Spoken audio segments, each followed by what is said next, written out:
महिलाओं के कैरेक्टर पर सवाल नहीं थम रहा है संग्राम।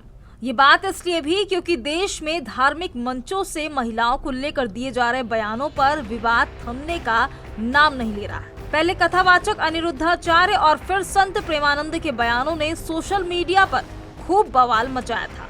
दोनों पर महिलाओं और खासकर लड़कियों के चरित्र पर आपत्तिजनक टिप्पणी करने के आरोप लगे। अब इसी क्रम में एक और नाम जुड़ गया है, साध्वी प्राची का। उन्होंने भी हाल ही में लड़कियों के पहनावे और उनके चाल चलन को लेकर बयान दिया है, जिसके बाद से उनकी भी जमकर आलोचना हो रही है। और क्या कुछ कहा, आप भी सुनिए। सनातनियों, जय श्री राम। आजकल एक बड़ा विवाद छिड़ा हुआ है पूज्य प्रेमानंद जी महाराज को लेकर के।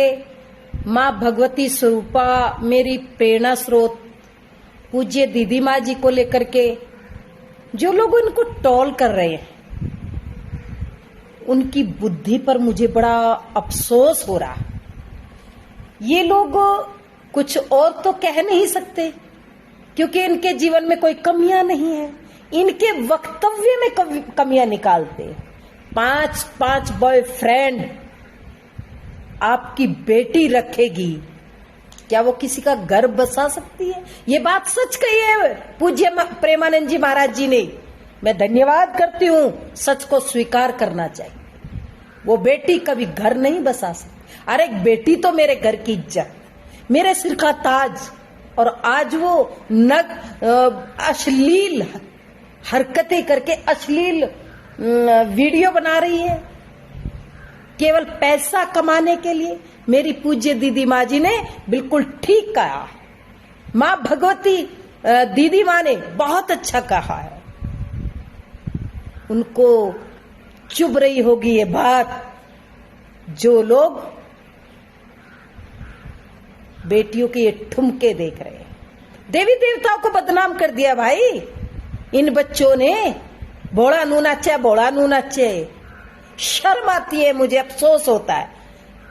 उस समाधित बाबा भोलेनाथ के उस चरित्र को कोई नहीं देख रहा।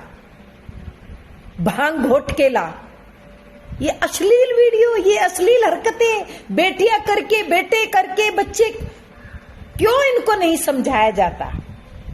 हमारे देवी देवताओं का चरित्र पूरे संसार में सबसे अलग, और हम ही अपने देवी देवताओं के चरित्र का मखौल उड़ाए तो ये शोभा नहीं देता, कतई शोभा नहीं देता।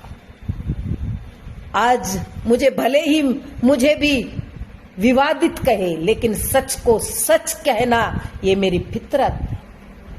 सच परेशान हो सकता, पराजित नहीं हो सकता। इसीलिए दोनों महानुभावों ने जो कहा, मैं पूरी तरह से समर्थन करती हूँ, हृदय से स्वीकार करती हूँ। ये समाज में हो रहा है, ये नहीं होना चाहिए। अपनी बेटियों को बचाओ, अपने बेटों को बचाओ, भारतीय संस्कृति के संस्कार दो, वैदिक संस्कृति के संस्कार दो। ये बहुत जरूरी है, और यही हमारे समाज की मर्यादा, परिवार की मर्यादा को बचा करके परिवार को स्वर्ग बना सकती है।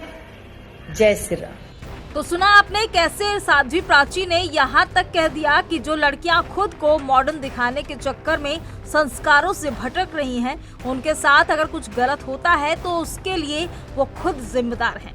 इस बयान के बाद साध्वी प्राची भी सोशल मीडिया पर ट्रोल होने लगी। लोगों ने इसे महिलाओं को दोषी ठहराने की मानसिकता बताया और कहा कि ऐसे बयान समाज में औरतों के खिलाफ सोच को बढ़ावा देता है।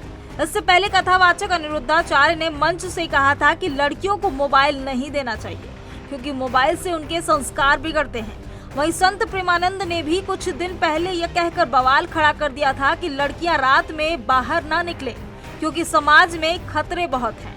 इन बयानों की कड़ी आलोचना हुई और कई महिला संगठनों ने इनके खिलाफ सख्त कार्रवाई की मांग की। लेकिन सवाल ये उठता है कि क्या जिनको हम आदर्श मानते हैं अब वही लड़कियों के कैरेक्टर पर प्रश्न चिन्ह लगाते हुए नजर आ रहे हैं। सवाल तो ये भी है कि क्या धार्मिक मंच महिलाओं के चरित्र पर सवाल उठाने का माध्यम बनते जा रहे हैं, और क्या इन बयानों से समाज में महिलाओं के प्रति असुरक्षा की भावना और नहीं बढ़ेगी? अब देखना ये होगा कि क्या इन बयानों के खिलाफ कोई ठोस कार्रवाई होती है या फिर यह सिलसिला ऐसे ही चलता रहेगा। ये तो आने वाले समय में पता चलेगा। Desk report, GMD news.